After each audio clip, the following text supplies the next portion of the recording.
Hello guys, మేము ఈరోజు one box నాకు వచ్చాం. ఏమేమి ఐటమ్స్ చూసేద్దాం.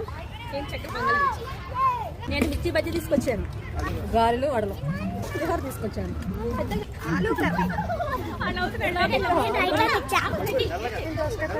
నేను పప్పు తెచ్చా,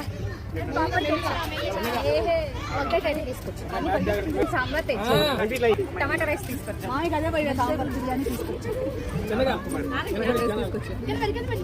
పెరుగు తీసుకొచ్చా.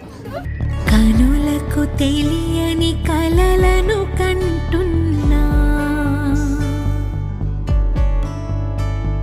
ఇది వరకెరుగని ఉదయము చూస్తున్నా.